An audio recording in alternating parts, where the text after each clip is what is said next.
Hi everyone, I'm Charlie Ekstrom of Stanford Beach Volleyball, and you are listening to College Volleyball Weekly, Beach Edition. Hi, I'm Alana Rennie of Arizona Beach Volleyball. And I'm Alex Parkhurst of Arizona Beach Volleyball, and you're listening to College Beach Volleyball Weekly. Is that right? No. Hey everyone, welcome to College Volleyball Weekly Beach Edition Top 20. And we're doing a special preseason series here. And it's a total honor. And I'm so excited to have different representatives from different programs. And this week we have the University of Arizona's Alana Rennie and Alex Parkhurst, who played at the number ones and twos last season, or actually over their last 2 years. COVID's really messed me up, 2.5 years, 2 years, whatever you call it. But I'm excited you ladies are able to come on with me and Charlie and Mads in spirit. Yeah, thanks for having us. Yeah, thank you. Thank you guys so much for coming and joining us. Well, I get the first question for you ladies. And, basically last year, your team finished 22-6, and the Wildcats had big wins against Stanford, Cal, and Hawaii. On top of that, Arizona's losses to the top 20 teams were type 2-3 decisions. Reflecting on that season, what are your thoughts after what transpired? And we'll start with you, Alex. I think that those wins really helped build momentum for our team, because we did start off the season beating GCU, and I believe GCU was ranked 8th at the time, and we were 16. So I think that really set the momentum for us, and we kind of figured out we could possibly be able to go to the tournament this year. And unfortunately we fell short, but that's what we're here for. This year we want to try to go with 16 teams. How about you, Alana? Your thoughts on it?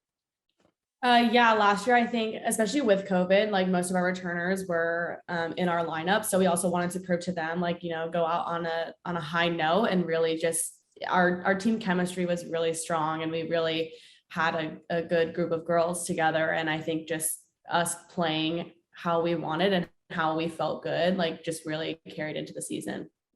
Yeah. All right, Charlie, you're up. All right, you guys. So in 2021, you both played mainly together at the number ones position.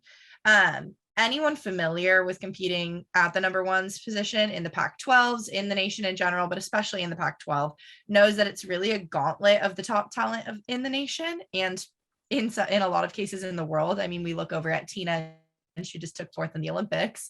How do you guys feel being a really young pair last year? How do you feel that you performed individually and as a pair together?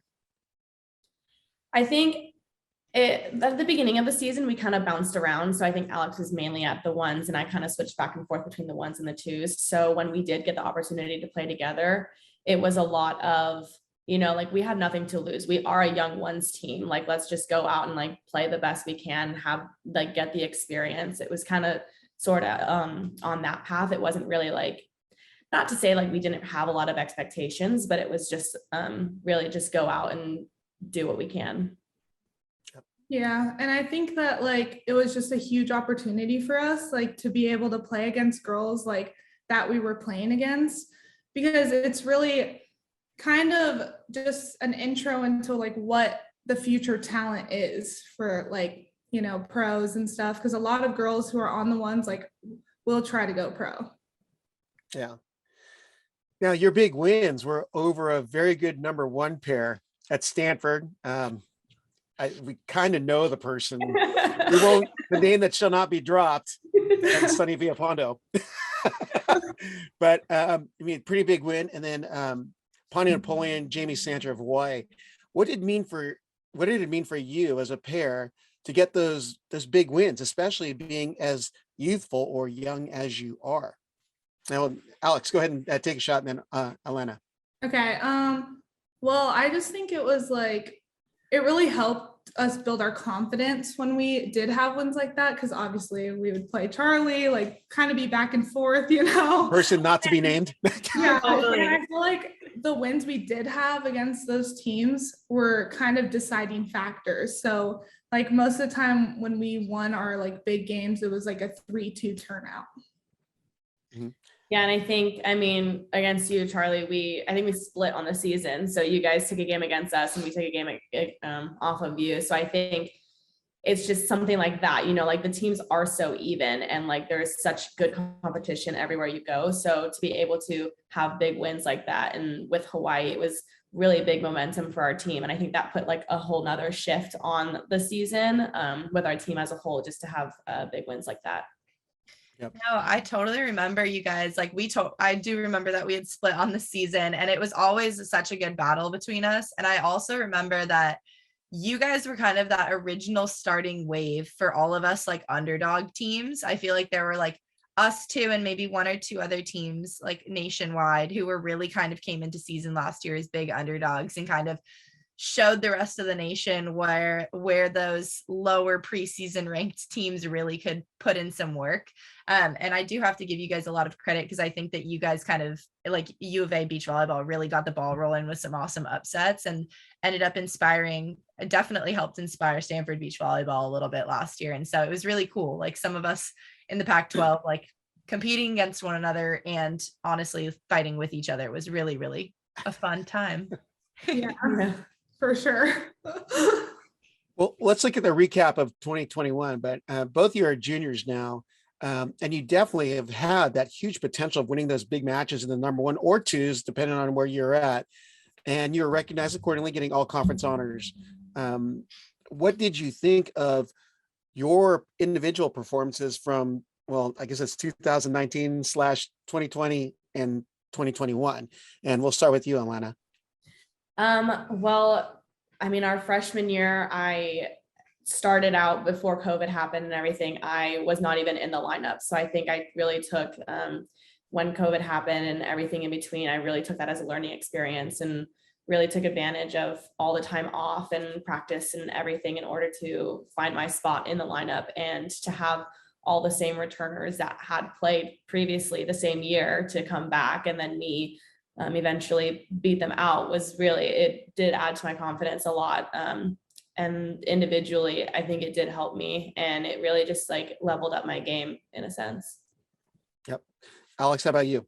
I think it was a big shift going from playing threes freshman year, because obviously we didn't have a full season. So I was just getting kind of like a taste of what it was like to play against these schools.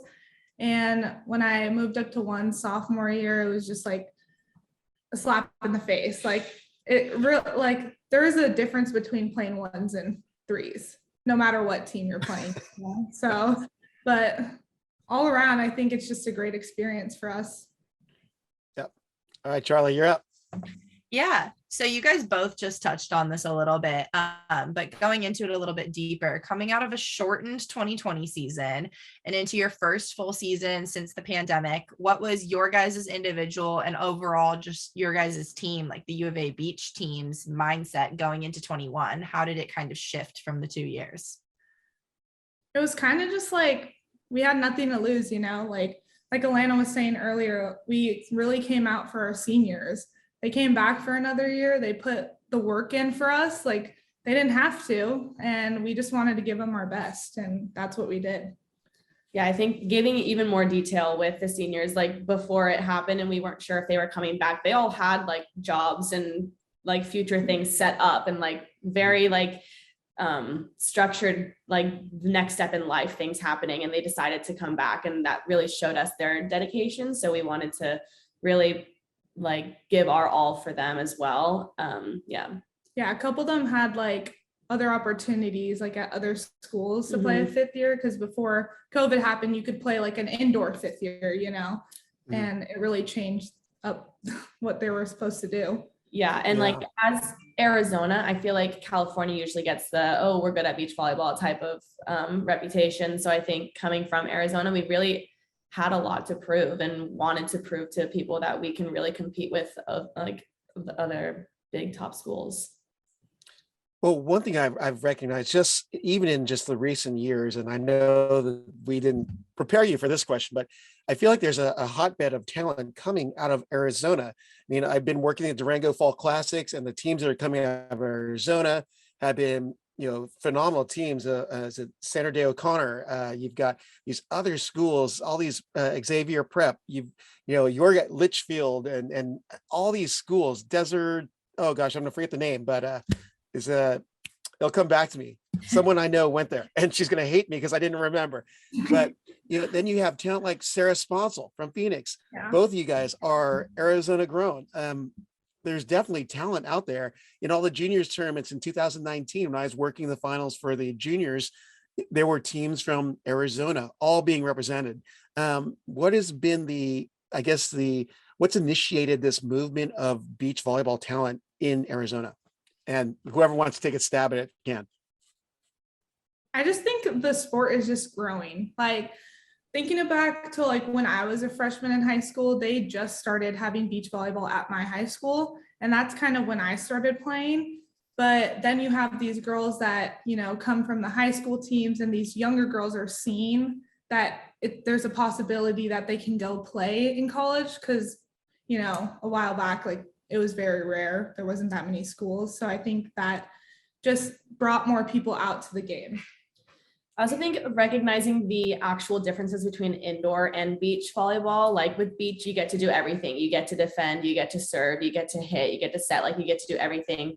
Indoor is much more structured and you are limited in certain things. And I also think indoor is going in the path of the tall people. So yeah. I think beach definitely gives more opportunities to shorter. You're a large 5'7", Alana. Woo!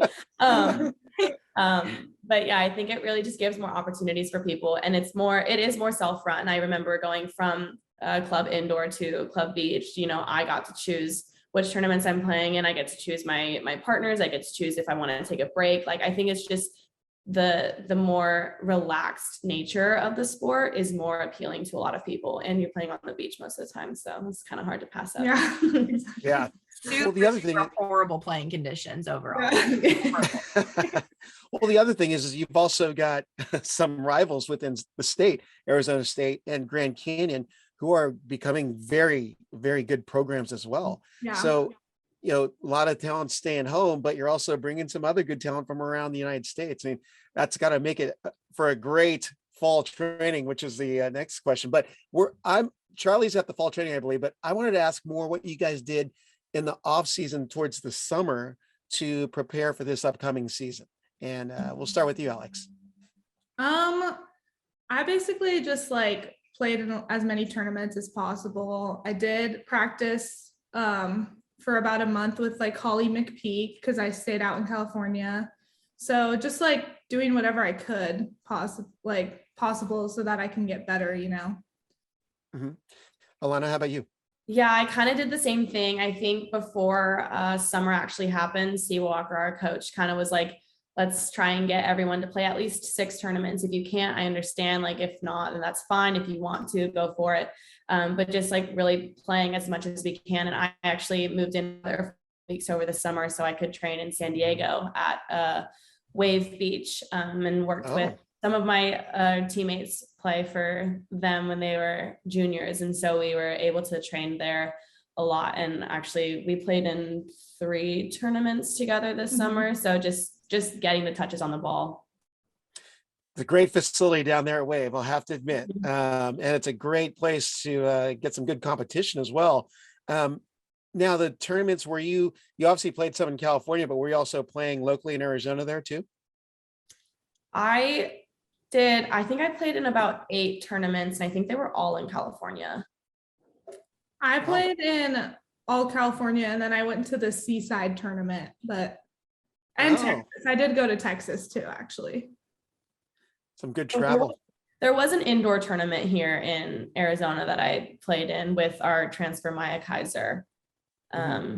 It's played in some old horse showcase facility. It's really weird, but it's indoors, which is nice. An indoor beach facility in an equestrian. Is that an equestrian? Yeah, center? they reuse the sand. It's where they cycle it out or whatever. It's interesting. Yeah, but let's hope they cycled it out and got rid of those steaming patties. Yeah, so it's nice weather-wise, but yeah. Yep.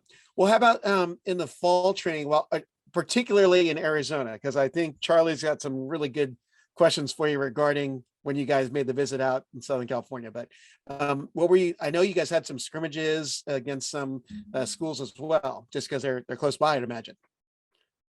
Yeah, so GCU usually hosts one, and they do just a pairs tournament. So just different pairs are playing, and it's just one big tournament, kind of like juniors, which is fun because we're playing, the ones team will play a threes team, and it's just, you're seeing a lot of different people, a lot of different styles of play. And then we usually end up hosting a weekend, and most of the same schools come, but everyone mixes up the pairs, everyone mixes up the players and stuff. So we're seeing a lot of different people and styles of play and getting a lot of just experience with the game.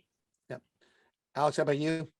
I was just going to talk about like the practice part of it, like coming from freshman year, like we did a lot of cardio our freshman year, and like a lot of practice, like 2 hours a day, obviously, like how it normally is. And sophomore year, we like hardly did anything, maybe an hour if we could, just because like all the COVID protocols and stuff like that. Mm-hmm. So coming back to this year, we got back into the cardio and we got it back into our practices. So I think it's like really helping us improve and gain like a lot of confidence in our play.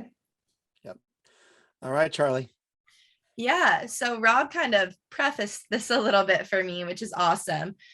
So we talked a little bit about your guys' fall training while in Arizona, but I got the fortunate bit of actually getting to see you guys for a little bit while you were out in California when we traveled down to SoCal, but you guys came out to Southern California and played against some really high talented teams with Pepperdine, Cal Poly, Long Beach State, UCLA, USC, LMU, Grand Canyon.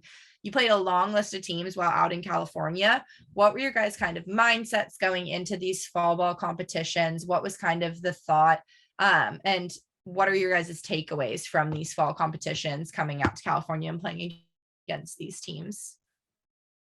I think it's a lot of the just exposure. Like we don't get a lot of wind and like the whole coastal actually on the beach training here in Arizona. But so actually playing on the beach, having the wind be a factor is really, I think, good for our team, especially the younger players, because sometimes they might not be used to it. But I think just getting the experience about playing other teams that we might not see throughout the season. Like even though we are in the Pac12, we don't typically play USC in the regular season. So it's nice to see some other teams that aren't necessarily on our schedule. Yeah, I'd have to agree with that, because we do normally see like Cal Poly and like Pepperdine every other year. I don't think we played them sophomore year, but yeah, it was just really nice to like be able to play under those conditions, because here we like get wind like once every 2 months, it's just hot. Yeah, I from remember a passing plane. Yeah, oh my gosh, I remember those were windy tournaments those weekends too. Like that was the Santa Monica one wind that we had like all year, and they were crazy winds, and we're like, where did this come from? Like we had no training whatsoever. Well, I wanted to stay on the Manhattan Beach tournament because I had the opportunity to go and cover it for volleyballmag.com. And I got to sit in front of your guys' court. Actually, there's 2 rows of courts. So I was trying to position myself to watch all the play. And it was exciting to just have beach volleyball going on, and especially seeing the talent. But I mean, not by far, but your guys' court and particularly your play stuck out in my eyes, because you're doing some really good things. You're crafty, you're getting a lot of blocks, defensively, you're getting good reads, you're getting some really good hits, and you're playing well as a team.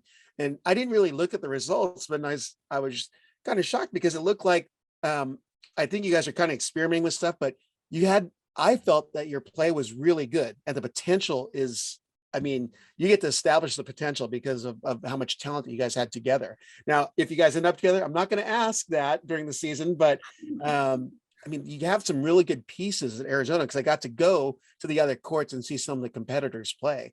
But I mean, exciting to see you guys play with some of the top teams, especially on that number 1 court, and giving teams runs. I mean, you had to come out of that with some pretty good confidence, I'd imagine.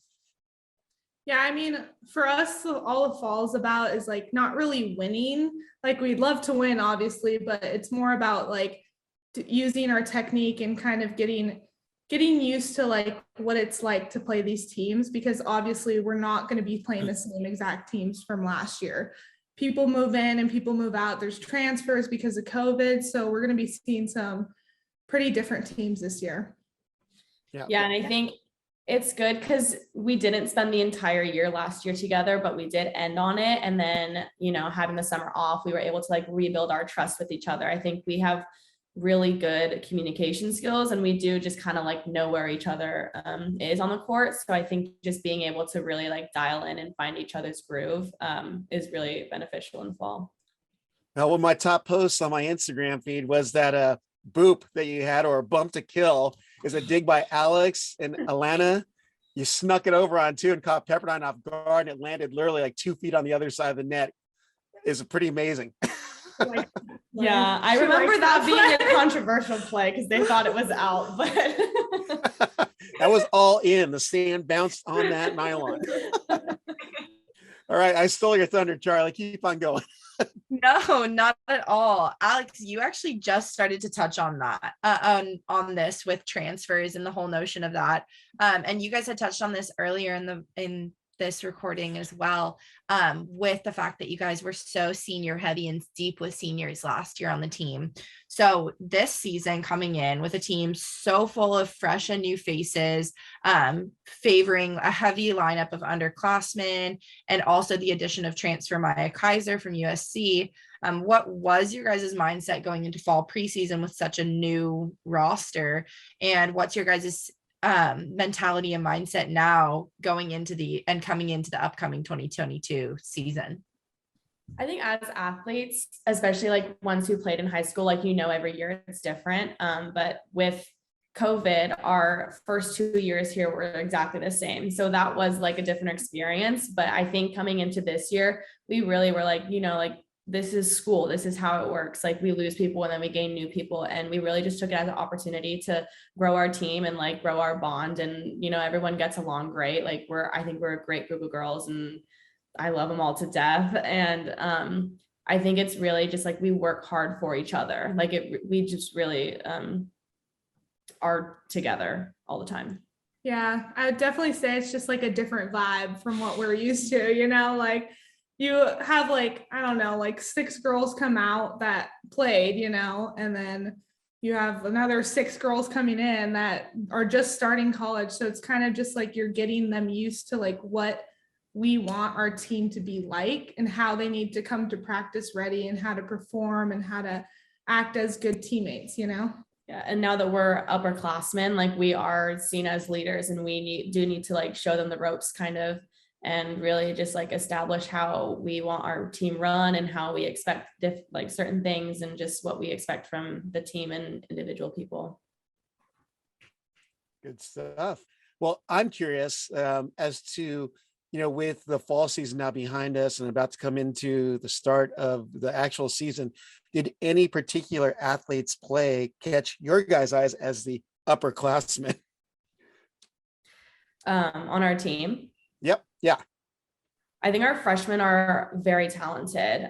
You know, a lot of spots opened up from this past year. So it's kind of a dogfight for every spot available. And I think people are really proving themselves and working really hard in practice to try and get their opportunity.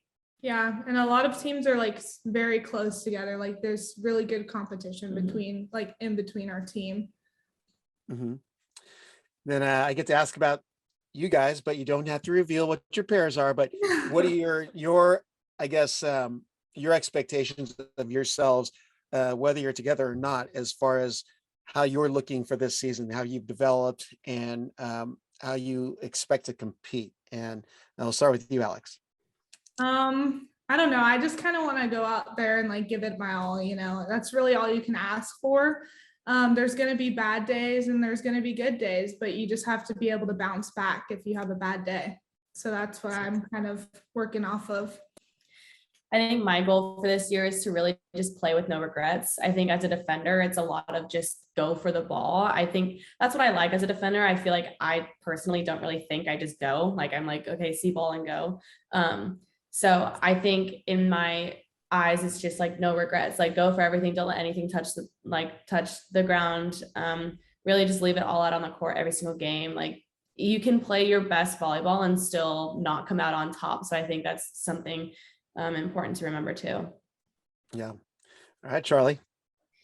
Yeah. So going on to that, what's your guys' thoughts on this outlook of our conference being the Pac-12? What's your guys' kind of thoughts / prep / just anything in general, thoughts on this conference and the level of competition that's going to come out of the Pac-12 this year?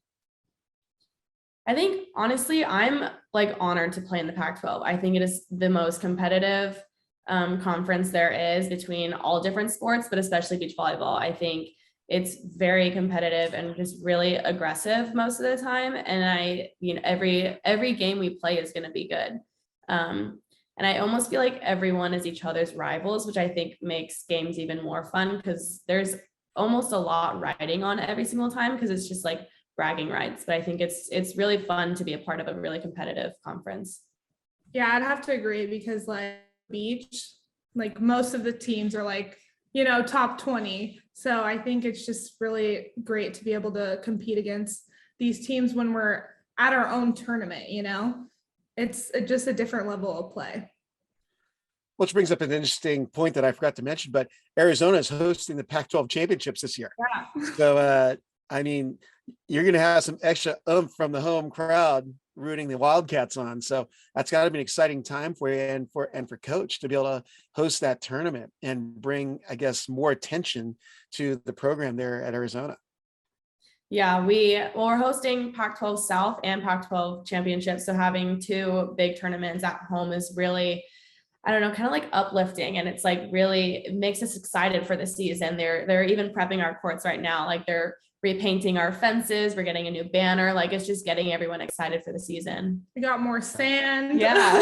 We're getting everything ready for that. We're living the high life right now. I think we were supposed to host like last year, I think, but since COVID happened, they like pushed UCLA's back a year. So then we got pushed back a year, but like we're really excited to be able to experience this because we've basically seen it like when they used to have it when we were in high school. It's just amazing. I remember I'm excited to go back to your guys' courts and to get to experience your guys' ice baths again. I just my team's like favorite thing. We like love your guys' jumpy sand and we also love your guys' ice baths. It's like the fan favorite of Stanford Beach Volleyball. All right, Charlie, got Denver last two, but I think you have the second to the last one. Yes, I think so. So we just talked about Pac-12s and just overall the conference outlook, but going to a nationwide outlook standpoint, who do you guys think are the teams to watch across the nation? Like, who do you guys kind of have a pick out for just who's got the potential to make a run and who do you see going to compete at Gulf Shores this year? I think like obviously like East Coast, FSU, they're always in the top. And then I think TCU is like really coming up. They have a couple transfers, so that should be interesting to see how they do this year. Yep. Yeah, I think even with like the growing of the sport in general, most teams are going to be competitive now. I do wish we got to play more East Coast teams, but just seeing the competition, you can tell like no matter who anyone is playing, it's going to be a good game full of good competition. But yeah, I would agree. FSU, I think LSU is still going to be a top. And I think, with TCU's transfers, I think they'll be really competitive too. Well, you've also got Hawaii and Cal Poly on your docket as I look at your schedule here. So, not too bad of an alternate if you're not able to make it to the East Coast. That's for sure. Yeah. So I'm going to follow up with, as athletes and fellow competitors, who are the players that you two will be watching in the nation who have been helping the game grow, who've been competing at the highest levels, and you just like to watch them? We'll start with you, Alana.